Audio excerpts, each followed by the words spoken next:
Good evening, everyone. Thank you for watching our online lecture on the secret of hacking Wall Street. I am Benjamin from the SIB External Commission, and this lecture is organized by SIB Utrecht, the Student Association for International Relations in Utrecht.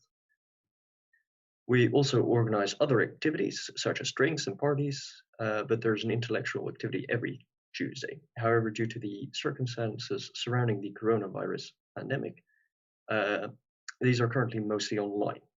Tonight we will have a conversation with Maurizio Montone, a tenure-track assistant professor of finance at Utrecht University, and Rufus Kijn, editor of media and youth culture for the Dutch newspaper Trouw. The course of the evening will go as follows. We will start with Mr. Montone's lecture and continue with Mr. Kijn's lecture, which will take 20 minutes each. Following that, we will have a short break and we will continue on with questions from the audience at approximately 10 minutes to 9. To create a discussion, please leave a comment on your opinion of the events of January this year in the comments. And please feel free to ask your questions in the chat. After the talk, I kindly ask you to vote on this evening for the best speaker of the year award with the link that will be provided in the description. Thank you. So I'd like to give the floor to Mr. Montone. Thanks a lot. So thanks a lot for the invitation. So let me share my slides with you guys.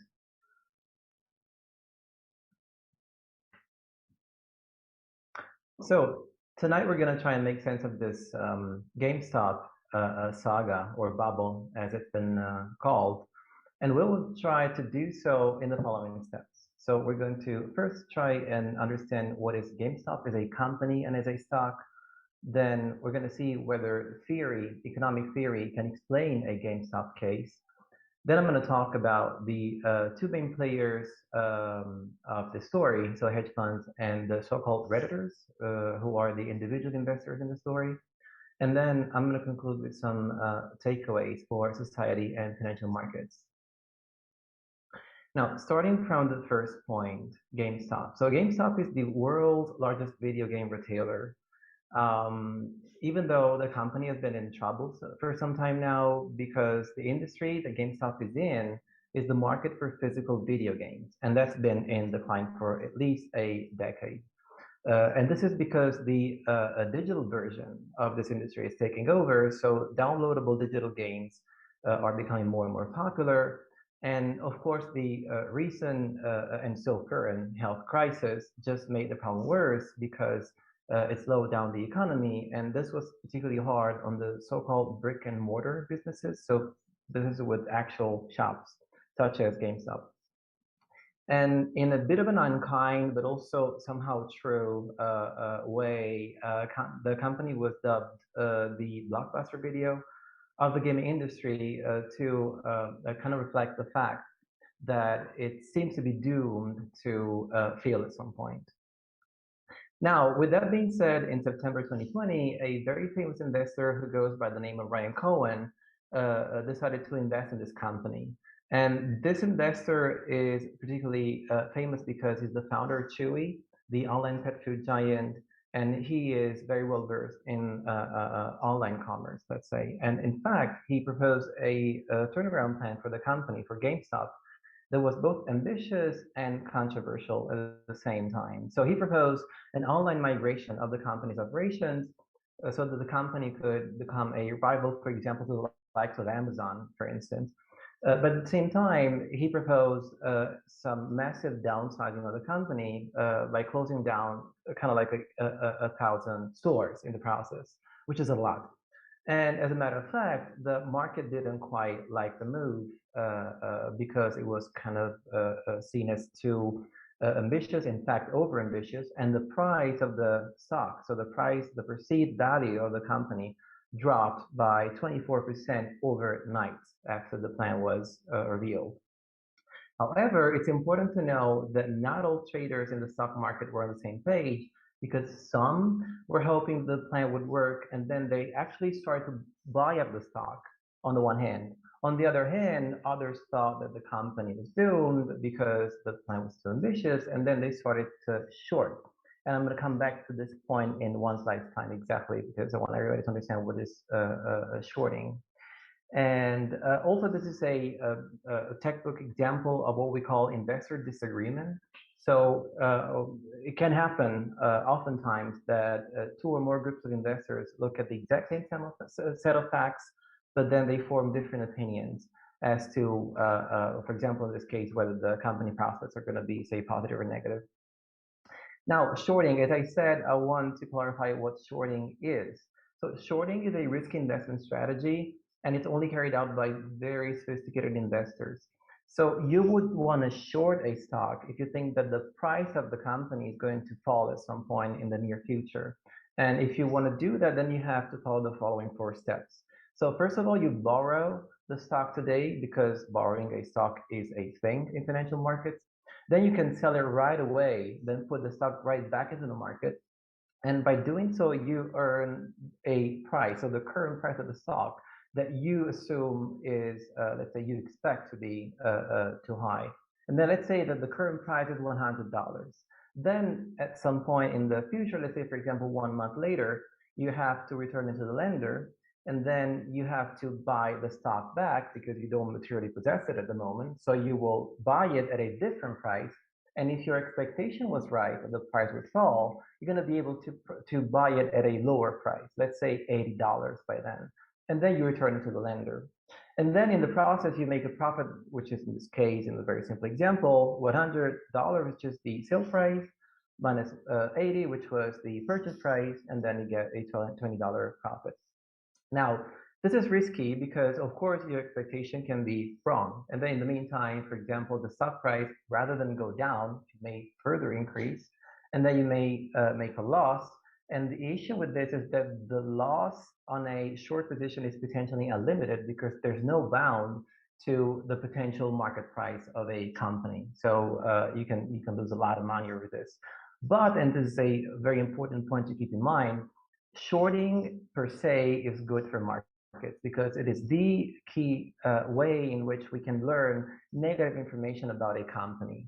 However, as it turns out, you can have too much of a good thing. And this was the case in the Gamestop saga because, as it turns out, at some point, shorting reached 140% for the of the publicly available shares, which is literally too much because this means that investors on aggregate borrowed more shares than existed of the company. And you may think, how's that even possible? Well, it is possible by what we refer to as recycling of the stock. So essentially what you got to do is repeat the steps 1 and 2 from the previous slide. So you borrow the stock today, then you sell it back into the market, and then you can borrow again. And by doing that, you can actually end up shorting multiple of the amount of available shares.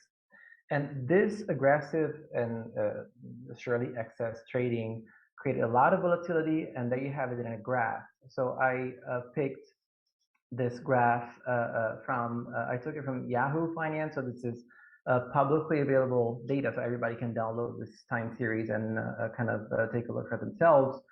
You can see the stock price was as low as $20 approximately in January 2021 over here, and then it shot up all the way up to 350, and then down and up again, kind of like a roller coaster. And there was also like a second bubble incident, if you will, over here around March, following the resignation of the CFO of the company, which also created a little bit of disagreement as to what that meant for the future prospects of the company.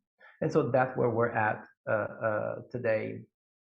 Now, the question is, does GameStop's price reflect the company's value? This is a key question to ask. Company's value meaning earnings and dividends of the company. Well, probably, most likely not. And here's a couple of clues. The median analyst valuation of the company. So professional analysts evaluate companies, and the median evaluation was $25, which is a lot less than even the current stock price, let alone the 350 we saw a couple of months ago. And the second clue is that the GameStop executives themselves sold their holdings of the company because they themselves thought that the price was too high and it didn't match the actual company's value. Now, this set of facts may seem a little bit puzzling, So it's important to understand whether theory can help us understand what's going on. So that's what I'm going to talk about next. So theory. There's a branch of finance which we refer to as behavioral finance, quote unquote, which essentially incorporates insights from cognitive psychology. So the science that studies how we process information to understand investor decision making. And there are two main elements to it called feedback models and smart money. And these two elements combined help explain a lot of the story. So starting from the first one, feedback models are based on the mechanism called price-to-price feedback. So it works as follows. Let's say the price of a given stock increases, then that attracts public attention because people start to look at it and then start to talk about it. So that promotes word of mouth enthusiasm. And then the third step, which is key, this heightens expectations for further price increases. So people are going to be willing to buy today, even though the price is already high, because they think they're going to be able to resell the stock to somebody else at a higher price. And this, of course, can create bubbles and crashes, which is exactly what happened here. So, for example, I circled these three events, the three peaks, which correspond to the three bubbles and crashes of this GameStop saga, which, by the way, happened over the last 3 months or so. And the second element to take into account is called smart money. Smart money refers to a very intuitive setup. It's kind of an established fact by now that in financial markets, not all investors are equal in the sense that there's some investors who have better information and or better skills than others. So this enables them to make smarter investments, which explains the name smart money. And by the way, in research, there's consensus around the fact that smart money is represented by hedge funds.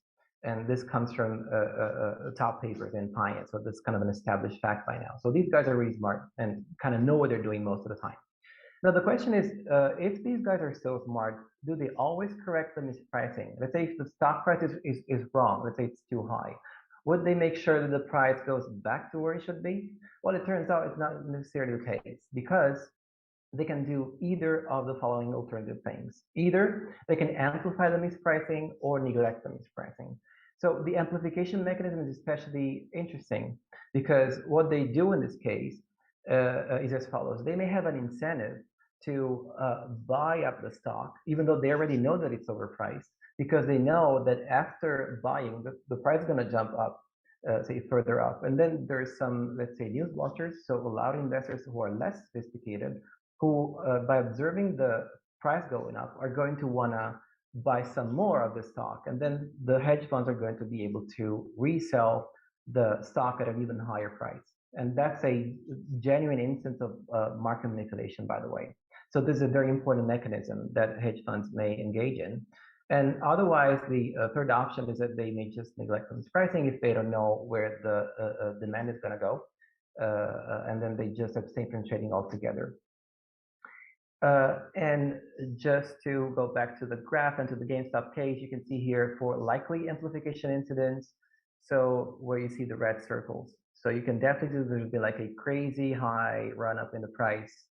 And these are likely amplification incidents. And by the way, anecdotal evidence suggests that the hedge funds indeed were partly responsible for this run up. Talking of whom, so I'm going to talk about the hedge funds a little bit in greater detail here, and then I'm going to talk about Redditors for a comparison. Now, hedge funds are, as I said, sophisticated investment funds, so they're known as smart money in finance, and they're essentially unregulated, which makes them different from mutual funds, for example, and as a result, they can afford to trade aggressively. And also, they're only available to a niche of wealth investors because, as it turns out, you've got to have an initial level of wealth that is already high to be able to participate in the hedge funds as an investor. And for this set of reasons, hedge funds are not very popular in society because they're looked upon, actually frowned upon, as a symbol of the elite. Now, aggressive trading per se is not necessarily a problem unless there's herding or herd behavior, which means that if many hedge funds do the same thing, then that very same thing can become unsustainable. So for example, if too many hedge funds short shares, like for example in the Gamestop incident, like 100% of public float, or too many hedge funds buy up the stock, thus amplifying the mispricing, that's also bad. So that can become a problem. Now, here's an interesting fact that I want everybody to be aware of. During the GameStop incident, we talked a lot about shorting, which was undoubtedly too much. So it was too much shorting for sure. But then little was said about the amplification mechanism that I mentioned before. And that was just as disruptive as the shorting itself. So it's kind of interesting to see that the news only kind of selected pieces of information to feed to the public, let's say. Which leads us to the Redditors, so the other main player of this story as a group. Now, as a premise, I've got to say that there's a lot of good research in finance that shows that especially unsophisticated investors, but even sophisticated ones, should never try and take stock themselves. It turns out that everybody's better off if they invest in a well-diversified portfolio of stocks and or bonds, and then they should just stay away from stock picking and then stay away from trading platforms altogether. And the question is, do investors follow this advice? And the answer is no. And that's also an established fact. And one of the main reasons that have been proposed to understand this behavior is the so-called lottery value investments. So some investors just invest because they literally purchase a small chance of a large value. So most of the time they're going to be losing money off of their investments, but maybe at some point they will hit the jackpot, and then that's where they're actually after. So this is why investors engage in this stock picking behavior. Again, if that's your thing, it's kind of okay to invest like that, even though it's against what the academic advice says. But that can become a problem for financial markets at large when many people start hurting. So people tend to do, again, the same thing altogether. And nowadays we see a lot of hurting kind of motivated, kind of fomented even by social media. And this is known as the echo chamber phenomenon. There's a beautiful book by Sunstein, for example, that talks about that in great detail. And the idea is that people with similar beliefs and ideas just gather up and communicate on internet forums, and ideas then become radicalized in the process. And in finance, this means that these folks altogether start to trade even more aggressively. And that seems to be exactly what happened with GameStop. Now, there's a social news website called Reddit that has an internet forum called Wall Street Bets, which I'm sure many of you are familiar with, where essentially investors, especially individuals, small individual investors, can share trading tips. And there's almost 10 million members currently in this forum, which is a lot of people. And the individuals on this forum became infamously known as Redditors because they decided to do the following. They decided to coordinate their action and then buy up the GameStop stock and then hold on to their positions to make hedge funds lose money. And that's key because at this point that begs the question why. That's surely a strange financial strategy. But as it turns out, they targeted especially hedge funds who shorted GameStop for three reasons. First of all, because of some emotional attachment to the company, because many of these investors, not all of them, but many of them, were also loyal customers of GameStop. And also its beloved video game magazine, Game Informer. So they just wanted the company to survive, so to speak. Also, shorting was seen as an arrogant bet on the part of hedge funds, or even worse, it was called manipulation to make the company go bankrupt, which, by the way, spoiler alert, is not exactly how it works. And also, say in the background, there's this image that they had of hedge funds being the symbol of the elite and massive income inequality, then arrogance, and then they just wanted these guys to lose money. And actually, the Redditors succeeded in their action at first, but they also lost a lot of money themselves. So that's also an important aspect of the whole story, because a lot of these guys, remember, these are small, unsophisticated investors, most of these folks on this forum. So a lot of these people bought high, and then they were forced to sell low at some point. So they lost a lot of money. Now, squandering money is, of course, the last thing you would want to see, especially during a deadly pandemic and during a slow economy, because that's exactly when you need your savings the most. But as it turns out, finance research shows that investors also care about non-monetary values, as we call them. And there's a bunch of research that shows this. It's a very peculiar preference of investors. So essentially, what these guys were trying to purchase was kind of a chance to show the hedge funds that they don't have to, they shouldn't behave the way they were. And for example, take this open letter, which became famous, by the way, but there's a lot of other pieces of evidence on this side of things. So there's an open letter of one of the Redditors that reads in part, I keep thinking about these funds that are short GME. GME is the ticker code for GameStop, and I'm getting madder and madder. These funds can manipulate the market. I sincerely hope they suffer. So notice a couple of things there. First of all, the emotional language and the false premise shorting equals manipulation, whereas in fact, if anything, the amplification mechanism that I mentioned at the beginning is more detrimental than the shorting itself. Now, there's a few lessons that we can learn from this entire incident, and I'm going to start out with financial markets. Now, for financial markets, the news is relatively good because, as it turns out, GameStop is a small stock with a limited shareholder base. So the effect on the rest of the market, let's say, is negligible, and this is unlikely to happen for larger stocks, let's say. So that's kind of fine. Also, the systemic consequences, as we call them, so essentially the link between hedge funds losing money and banks lending money to these hedge funds, that was also kind of, they came under scrutiny because that could become potentially dangerous, but it turns out US regulators said that there's essentially no issues with this and everything seems to be okay. So in light of this, GameStop seems to be kind of like a quirk in a way, not really a major piece of news for the financial market as a whole. However, there's a few things that we can learn about the financial market to make it better from this entire incident. So first of all, short selling probably needs better regulation because the fact that you can short more shares than exist is kind of silly and a little bit destabilizing. Also, the speculative trading that hedge funds can engage in, such as, for example, the amplification mechanism that I mentioned, is also destabilizing and also hard to fix. And then that's some food for thought for regulators. And also, and just as important, surely it's not okay that individuals lose their savings over a so-called meme stock, or is it? Because here's the thing, we're not sure how paternalistic we should be for these people. So the optimal limits, so-called, to individual liberty are not clear. And then there's a lot of room for discussion there.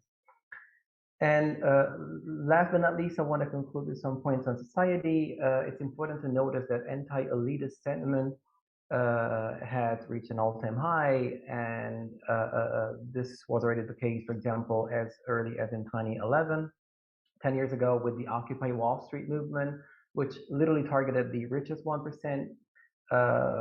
We also had another notable incident in 2016 with the election of Trump, because he literally ran on this issue.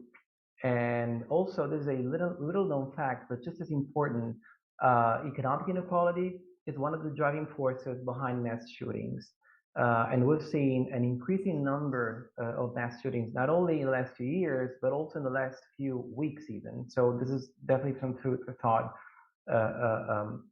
and an important part of the entire picture. And of course, things only got worse with the recent health crisis, because that only exposed the fragility of the financial fragility of people who live paycheck to paycheck. Now, with that being said, I want to leave you with a thought. I claim that the microcosm of the GameStop saga has the three salient elements of today's society in it. First of all, you can see the economic divide, because you could see this fight between small investors and these big financial companies. Then the ideological divide, because you could clearly see social media picking sides, kind of like a soccer game in a way. And then the third element is the political divide, because you could clearly see the reaction of populists versus moderates on this issue. And then put together, these are kind of three key dimensions that we see in a lot of other endeavors in today's society. So my final thought is that maybe there's a lot more to fix than GameStop alone, in the sense that maybe GameStop is just a symptom, but there's a lot more to fix than that. And that's all I have. Thanks a lot for your attention.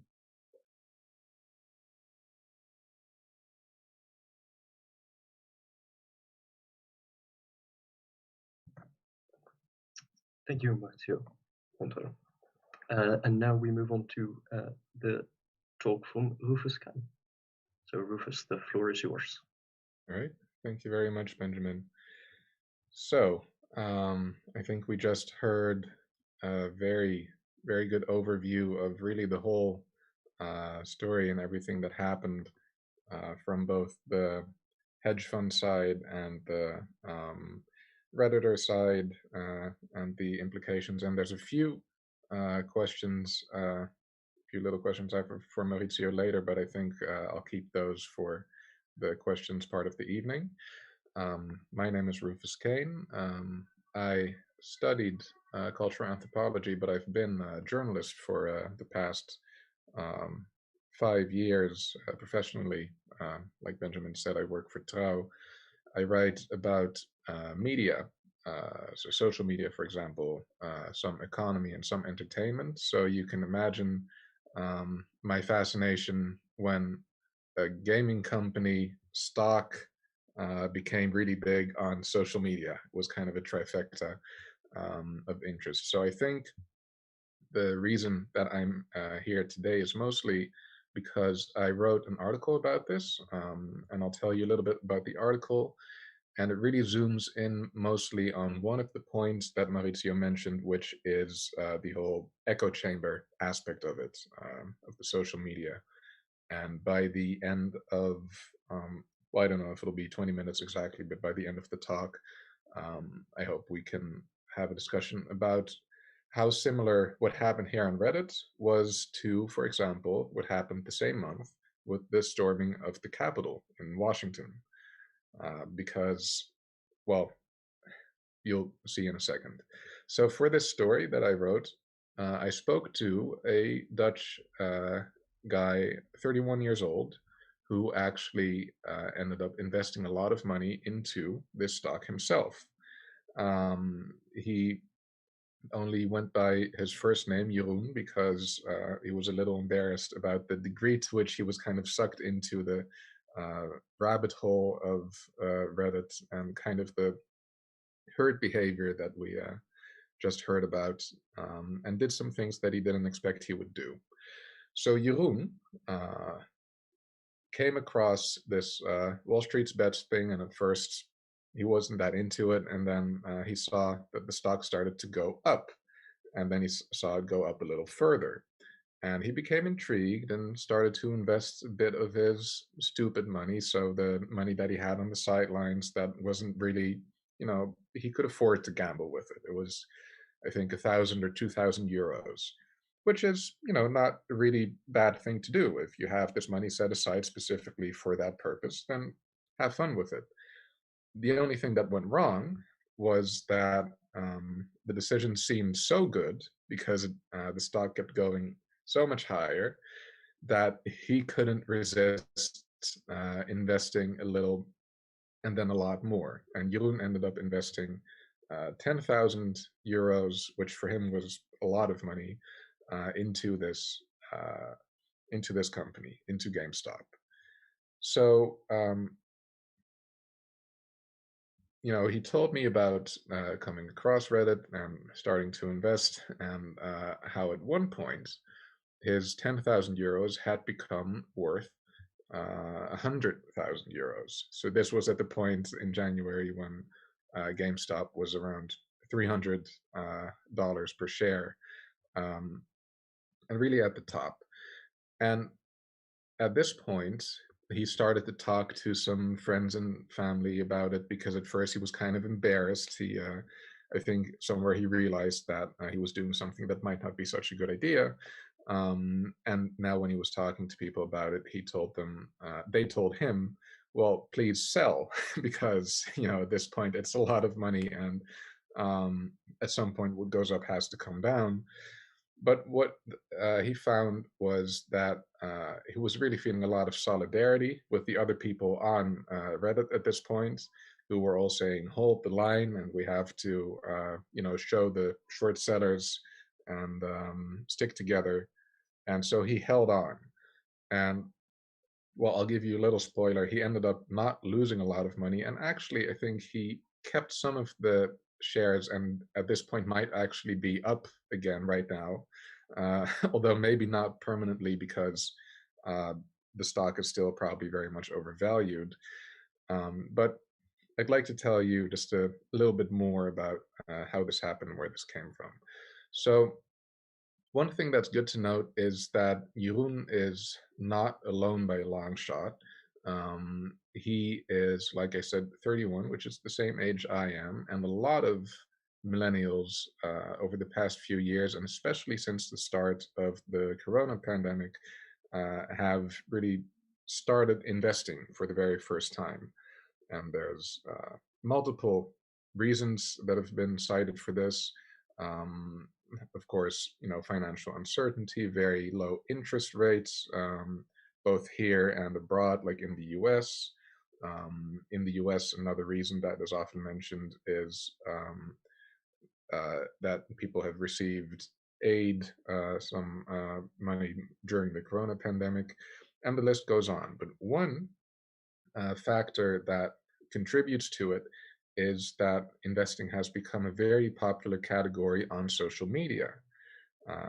Obviously, it's a bit of a chicken and egg situation. Some of these millennials started to vlog, for example, about investing, or started talking about it on Instagram. We have famous rappers in the here in the Netherlands, like Boof, who even talk about investing on their Instagram. So there's a lot of big influencers, from Insta to YouTube to Reddit to everywhere, to Twitter, to Elon Musk talking on Twitter about cryptocurrencies, who are kind of fueling this fire of, at first, conservative and then a bit more reckless investing behavior. And I spoke to some of these influencers, and actually, there's a lot of them who do try to warn their audiences that you should, have a diversified portfolio, and you should be careful. And but they do find, a lot of them, that a lot of their audience is very young.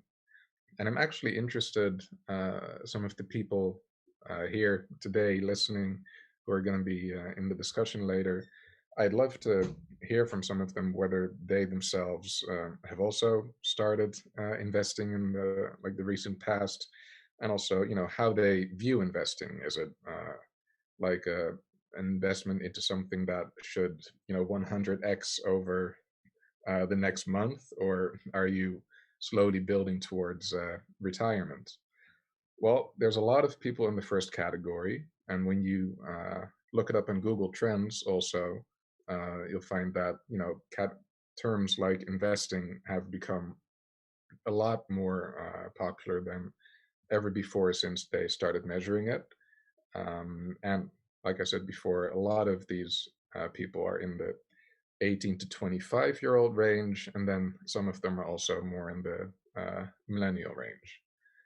So to get back to Jeroen, when I asked him about what it was like to be in this GameStop bubble, this Wall Street bets bubble, really, he said that it's a kind of, you just kind of get caught up in it.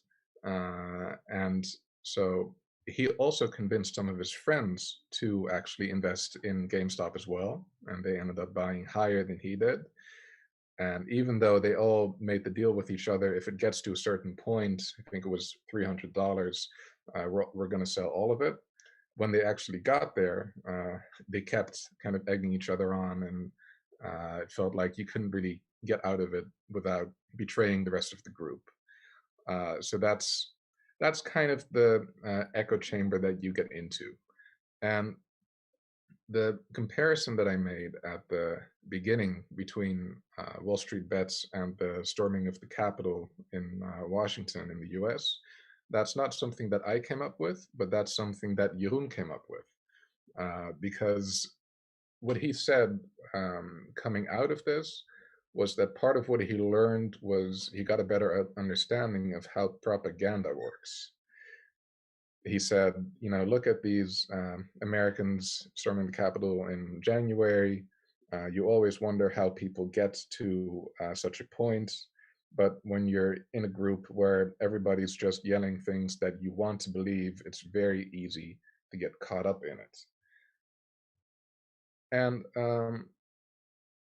so there was this point in January where the effect of this Reddit community on these big hedge funds got so large that a lot of the brokers like Robinhood, but also to a certain extent, other brokers like the Giro, which some people here might use, started to put limitations on the degree to which you could buy GameStop. You could still sell it.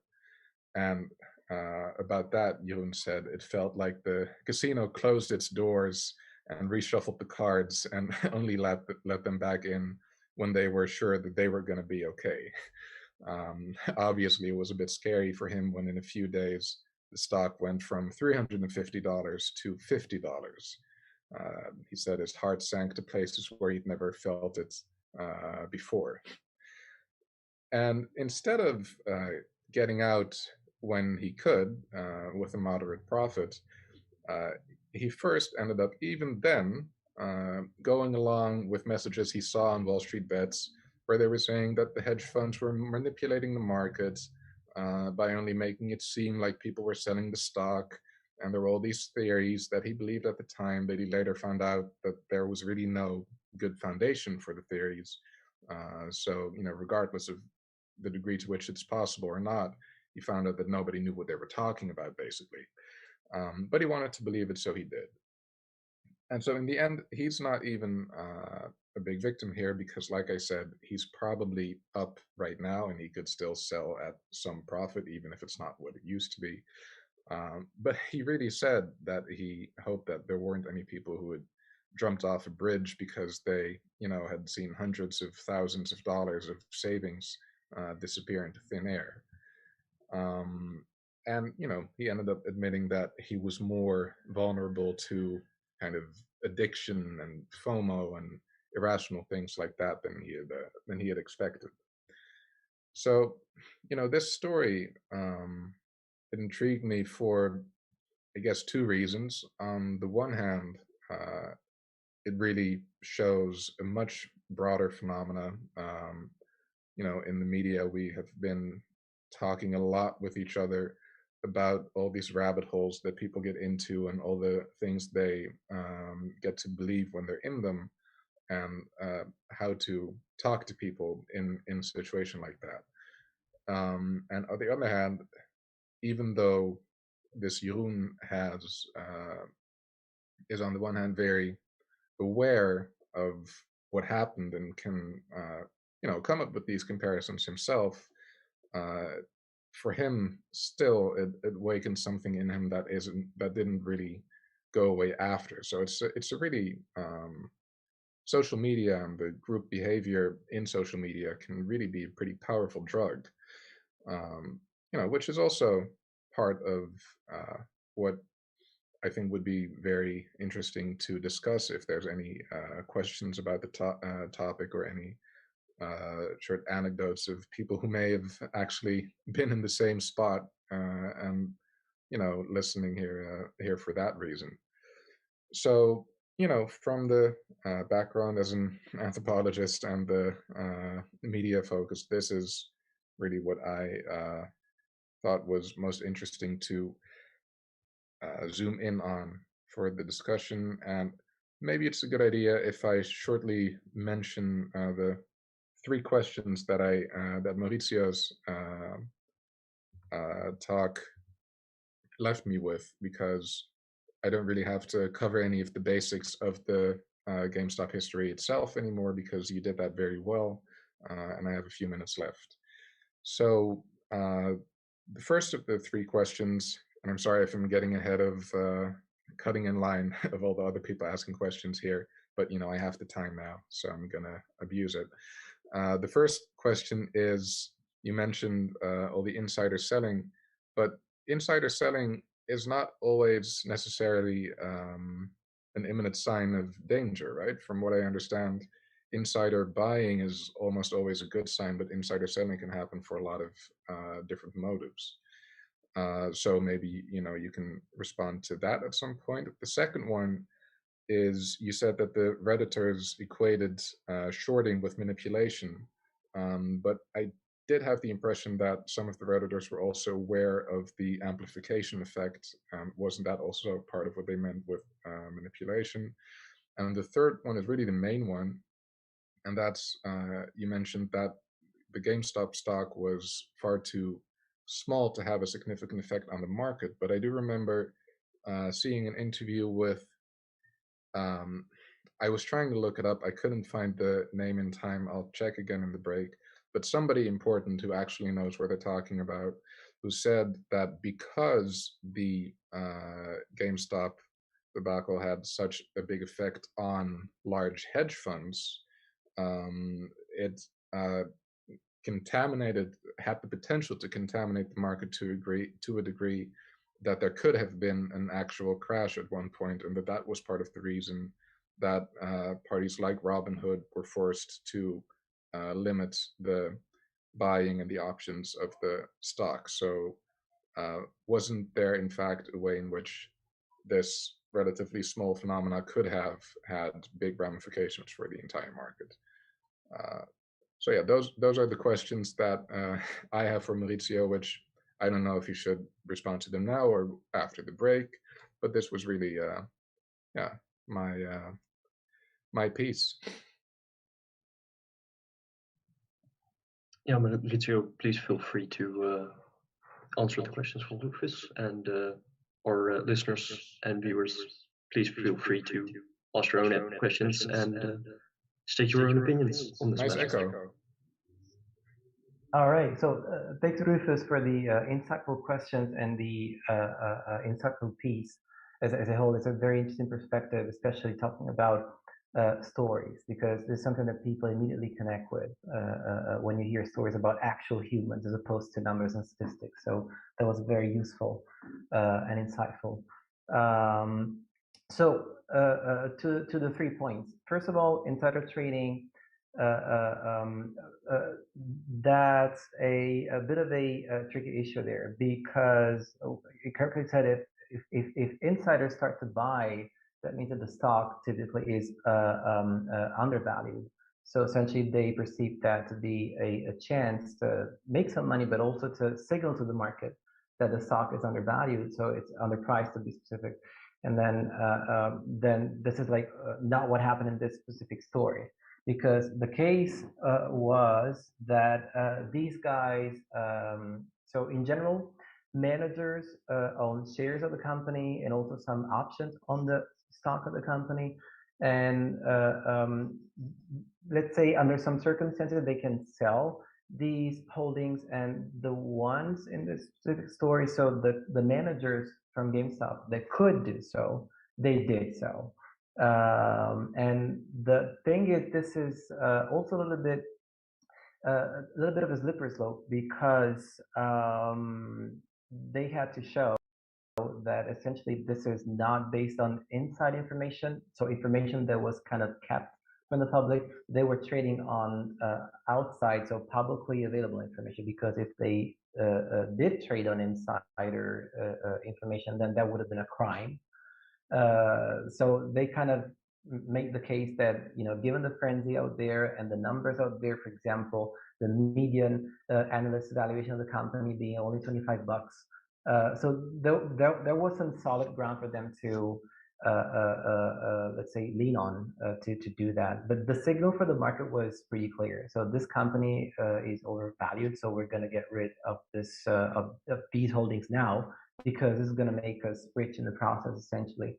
So that was the thing.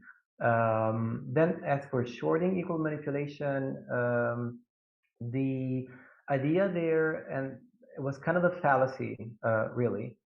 The fallacy was that investors thought hedge funds are greedy and they're interested in making everybody believe that the prospects of the company are worse than they actually are, because they want to make money off of these short positions. Whereas in fact, what was going on was hedge funds understood that the company's plans were a little bit speculative, And then they didn't see this online migration as a good thing, because there's no way you're going to be able to compete with the likes of Amazon, for example, because it's well established. You're a newcomer, so it's a big gamble. And essentially, these guys didn't believe in the success of this endeavor. But then, what Redditors understood from this story was that this massive shorting on the part of hedge funds was kind of an attempt to manipulate the market into believing the company was essentially a bad company, whereas in fact it was just a revelation of information, which is a good thing in general. So it's a good thing to have shorting, because that's literally the only way in which we can be made aware of the fact that there's some negative information on some company. So that's a good thing. The problem is when there's too much shorting. And so I think they kind of confuse these two things, because it's also like there's a very subtle difference. Like shorting is good, but then too much is bad, but how much is too much? So there's a lot of subtle issues there to make sense of. And so I think they just engage in some sort of behavior that we know very well in cognitive psychology. They just simplify a complex situation to an easier to understand set of facts, or let's say alternative facts. And in their reality, hedge funds were trying to kind of sink the company, as opposed to telling everybody, look, the company is not going to make it. Chances are this is going to be the next blockbuster video company that we know of.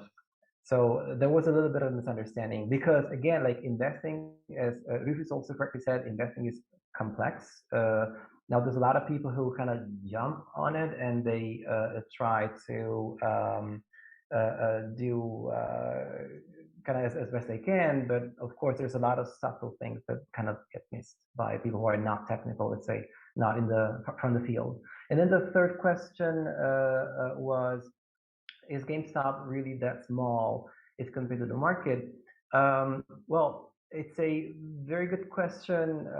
So formally, it is considered to be a small company. It's also part of the small company index on Wall Street, even though it's such a big company in terms of its say presence, geographic presence, and let's say income and total assets and so on. But again, there are some companies on Wall Street that are much bigger than that. So that was kind of the thing. It was kind of a relative assessment more than an absolute one. So in relative terms, we can consider GameStop to be a smaller company than others. And so luckily that didn't have much of an impact on other stocks. But the other related point that was raised was the fact maybe there's going to be some systemic consequences, because if some of these hedge funds, for example, are going to even default, let's say, because they lost, like some of them lost so much money over this GameStop saga, that the idea was maybe some of these are going to go bankrupt, and then they're going to drag some banks with them, because one of the things that these guys do is indeed to borrow money to invest so aggressively. And again, this is a thing that you can afford to do if you're highly sophisticated, and if you do not overdo it. If a lot of people again do the same thing and there's some hurting, then in a way all bets are off. So that can become dangerous. But in this case, luckily, it seems that it didn't turn out to be that dangerous for the system as a whole. I hope that answers the question. Yes, thank you. Thank you. All right, we'll now have a short break, and we'll be back at 2 minutes to 9. Okay. Thank you, guys.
And You're quite a lot of questions.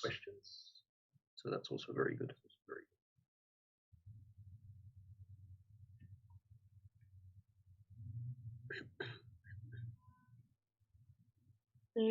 Misschien Ja. moet je kort eens gewoon uitleggen.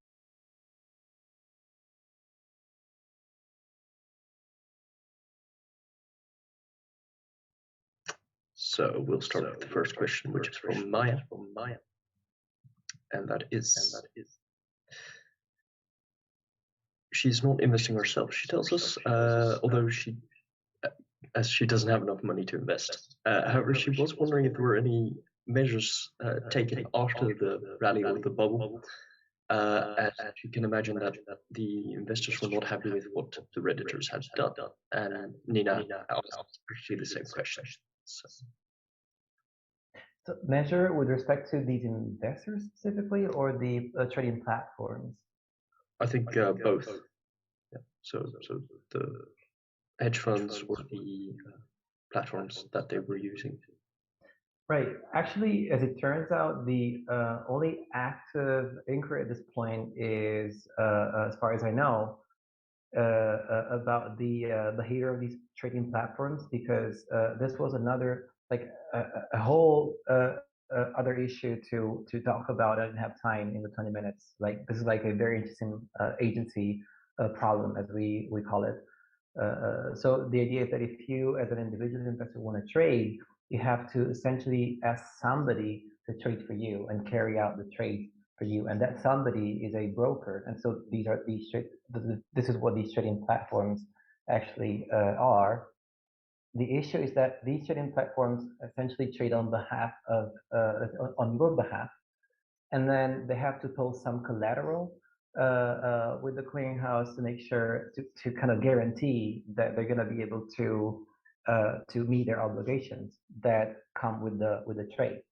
And so, in a sense, they have a right to limit or stop trading altogether if they themselves are going to be getting into trouble because of this massive trading behavior on the part of their clients.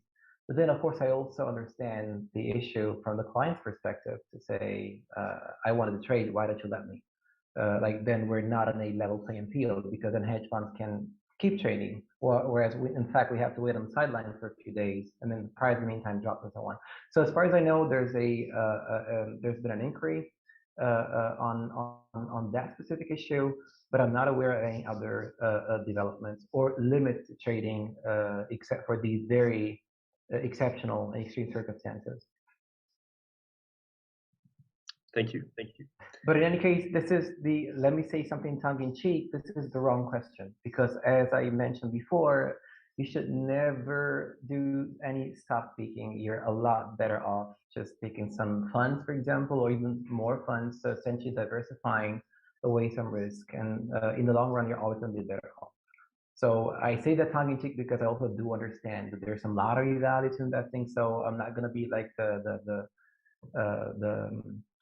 stiff one going, you should do this, should do that. But just so you know, this is not good for you. So if you want to do it for fun, good, go ahead. But if you want to invest for the long term, it's not the right way to invest. Just to be clear, you mean as an amateur investor? That's actually true. That's a good question. That's actually true even for sophisticated investors. There's plenty of research that shows that, for example, mutual funds, say asset managers, they're also unable to consistently beat the market, quote unquote. So even them, even they are better off in this kind of strategy as opposed to picking stocks. And in fact, stock picking is referred to as active trading, and this active trading is something that typically the very, very sophisticated investors do, such as hedge funds. But mutual funds, and let alone mutual investors, should not attempt this kind of, let's say, endeavor. Right. That's very interesting. Sorry to interrupt, but is this potentially a lesson that Jeroen has learned from his adventure, so to speak? Well, yes and no. He told me he allocates most of his money now in a more conservative, broad way, but not all of it. But to respond to Mauricio, I have an echo now too, don't I? Oh, can you still understand what I'm saying? Just briefly, there was an echo, but now it's gone, fortunately. Okay. Well, to respond to your point, I'm aware of the research that funds like the ETFs like the S&P 500 would outperform hedge fund managers over the long term.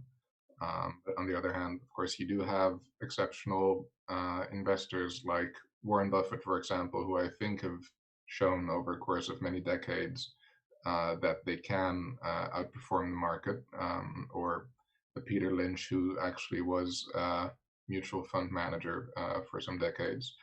And isn't part of the reason that hedge funds can't outperform the market also that they have to take into account the expectations of their investors. So, for example, or their bosses. So they have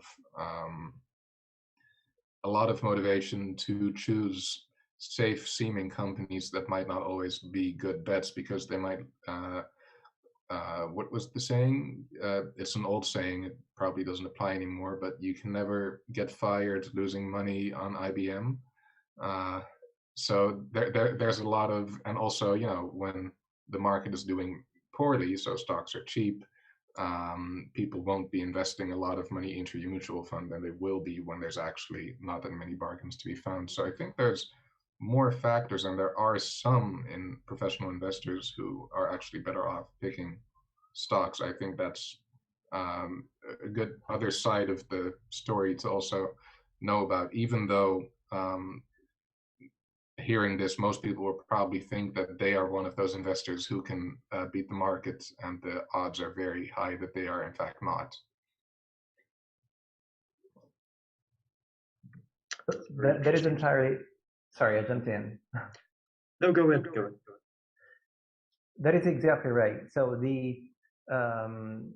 it's kind of also a little bit a chicken and the egg sort of issue, but it's the way the system works that kind of incentivizes behavior, because that's absolutely true. So there's some papers, some research on asset managers' reputational concerns, as they're called. So essentially, you want to make sure that you don't deviate too much from what the others are doing in the market, because then you cannot be held accountable if things go wrong. So in a sense, this is absolutely true. So this is why mutual funds tend to do a lot of herding and a lot of momentum. So they tend to turn in the same direction most of the time, and they tend to abstain from active trading. But for hedge funds, the story is different though, because these guys are highly sophisticated. And also, they're kind of niche investors in many ways. So whoever invests with a hedge fund is only able to do so if they're wealthy enough to get in. And then once they do, they fully understand the risks of investing with a hedge fund. And so they kind of acknowledge that the hedge fund is going to do engage in a lot of non-orthodox but legal, but again, like very aggressive but legal investment strategies, such as for example, leverage. So they're going to be borrowing money to invest in some risky strategy, because then if you get it right, you're going to get like multiples of your initial investment as a payoff. Or short selling, something they do massively, but that's also risky. And again, these are things that mutual funds don't do. So there's a pretty clear divide in terms of what they do and also their sets of skills, I would say, and performance. Thank you. Okay, let's move on to another question from Leo. He asked, do you think this may happen again, and should this necessarily be in the same branch? And that question is predominantly for Maurizio, but also Rufus, do you think these social media echo chambers will create another opportunity for this to happen? Probably. Regarding in the same branch, well, the saying usually goes, history doesn't repeat, but it rhymes. So you don't know where it's going to pop up. But you know, the GameStop frenzy was also part of a broader market surge of market enthusiasm. And right now, for example, there's a community on Reddit very similar to Wall Street Bets that is investing massively into Dogecoin, which is a cryptocurrency a while back, I downloaded an app where you get 10 euros for free to invest into a cryptocurrency, and I chose Dogecoin, and I looked at it a few days ago, and all of a sudden it was 100 euros. So there's a lot of people speculating very big on that, and of course you don't know the future of the currency, but the current surge will probably end at some point. So I'd say we're already in the next example. You agree with that? That is absolutely right. Again, there's so much to say about this, so I will try to shorten it as much as I can. So let's say this is just, let's say, something that is going to happen recurrently.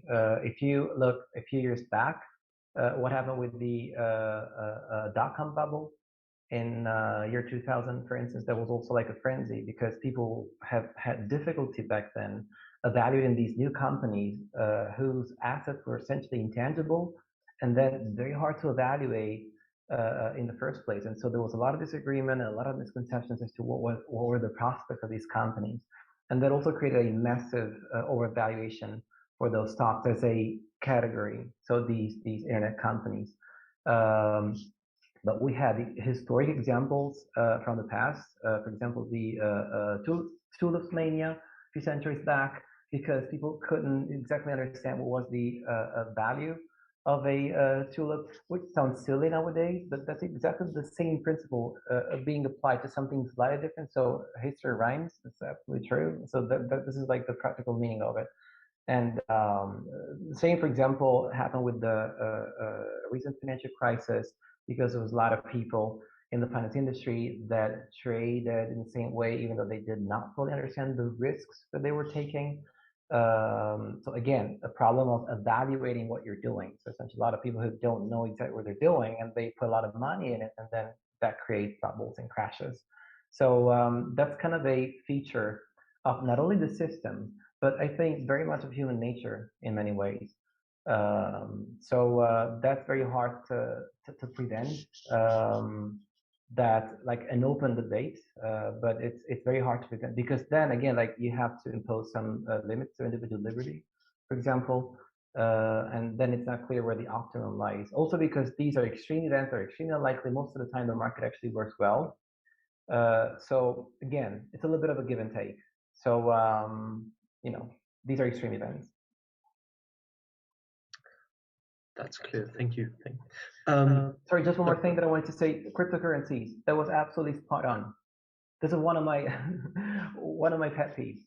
Because here's the thing: even in finance research, we're trying to make sense of cryptocurrencies, but I still need to find an economist who's able to explain to me what is the fundamental value of a cryptocurrency, because nobody knows.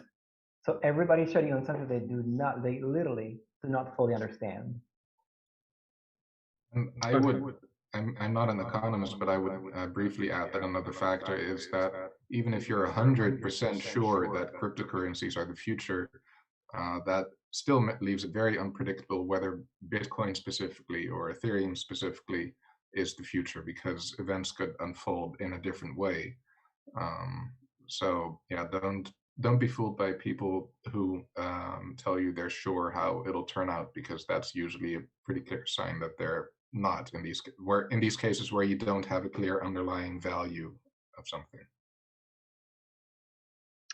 Okay, moving on. We have a question from Jelme. Was it legal for Robinhood, the large trading app, to stop the registrars from buying more shares? Short answer, yes. Okay, thank you. And a question for Rufus from Maya. I'm sorry, I'm keeping it short because we already went over this previously. So it was their right to do so because of the collateral issue, but then this is being looked into as we speak to make sure that there's no, because there's another possibility that there might be some business links between some of these platforms and some of the hedge funds that were losing money over these trades. And so there could be some conflict of interest going on in the story. So this is like the kind of the dark aspect of the, but let's say in general, it is legal as far as this is about collateral. Okay, yeah, thank you. Yeah, hooking on that. So why did the hedge funds not face any repercussions? This is a question from Robin. They shorted the stock to 140%, as you said, and he believes that that is market manipulation, and that shorting is dangerous and it can trigger crashes like it did in 2008. Do you agree with that? And why did they not face any repercussions? So they face some repercussions in the sense that a lot of actually lost money in this entire endeavor. So this is like the worst punishment for these guys, really. With that being said, shorting, again, it's about the quantity, so the amount of shorting that's going on. Because again, you can have too much of a good thing, but in and of itself, shorting is good.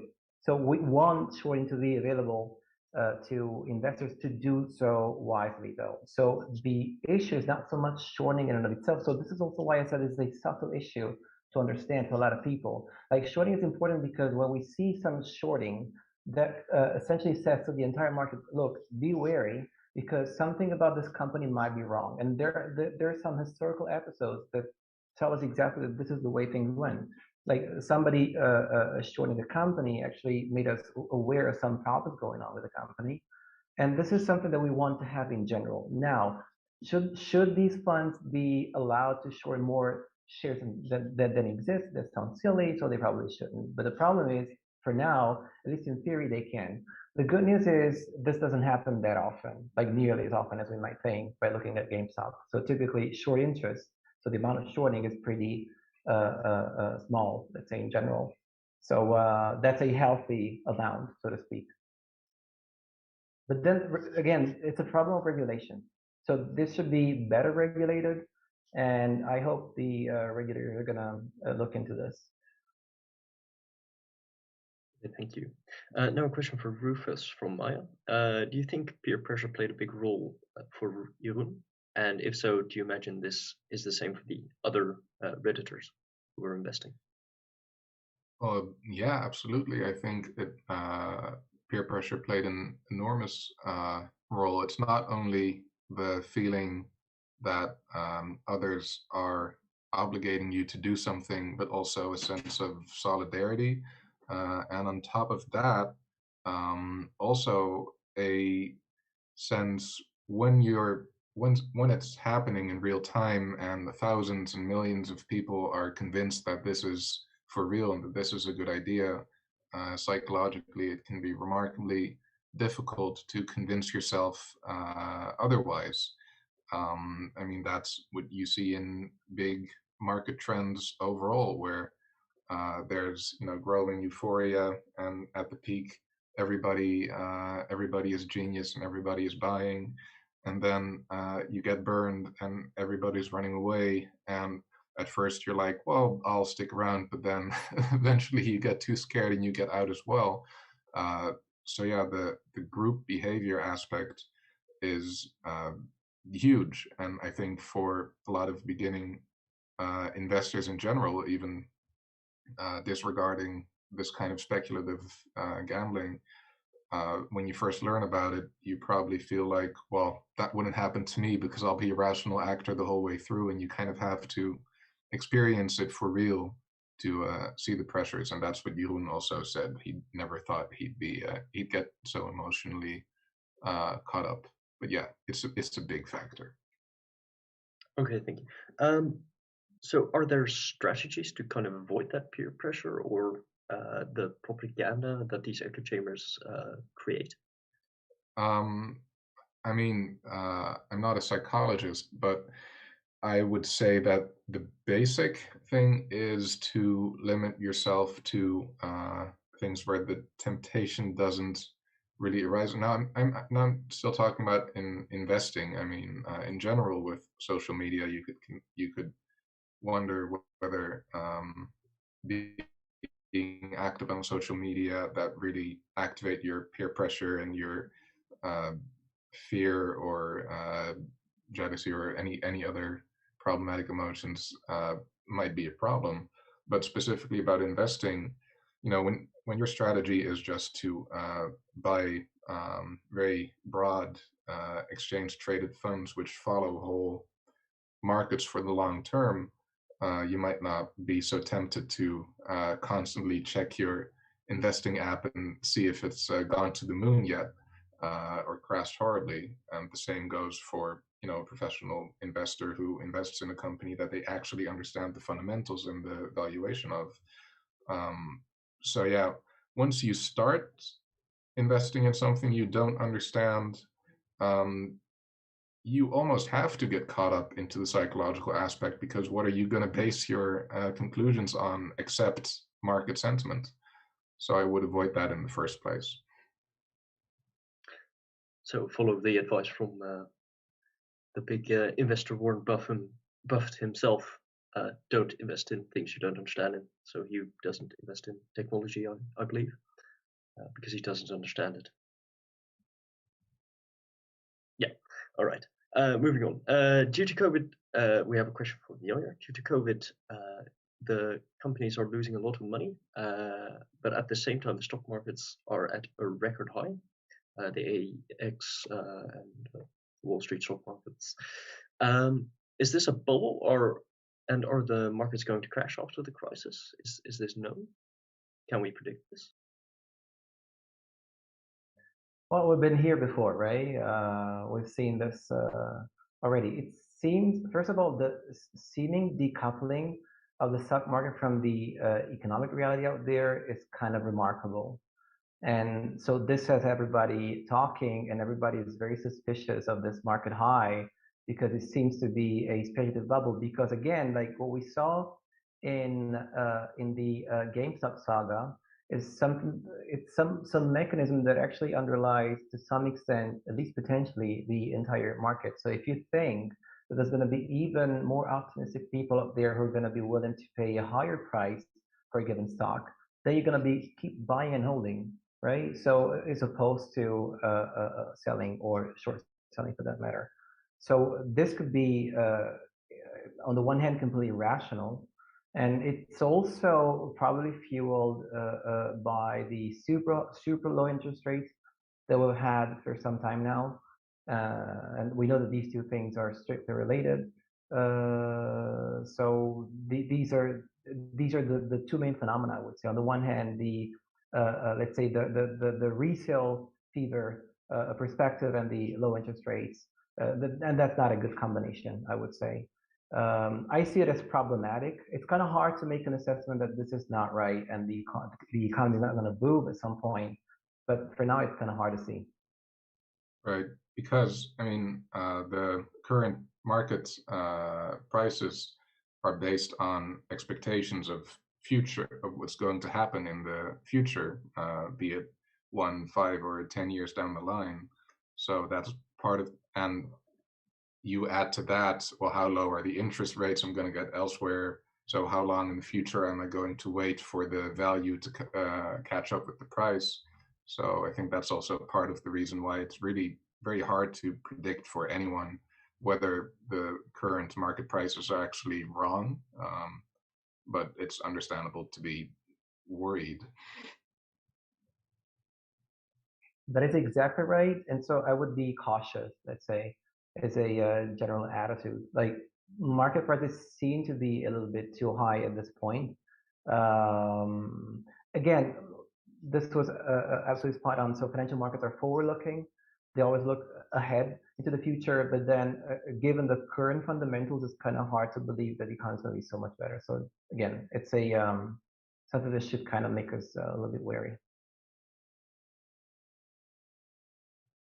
Okay, thank you. Let me see if I have any other questions. That is it for tonight with the questions. So I'd like to thank both of you for coming and for giving your very interesting lectures. Next week, we'll be having a talk in collaboration with SIB Netherlands about soft power, and this will be hosted by SIB Leiden. I'd also like to ask our SIBers watching to join the online Discord drinks after the talk, and please vote for the Best Speaker Awards in the link in the description. Thank you. So what happens now?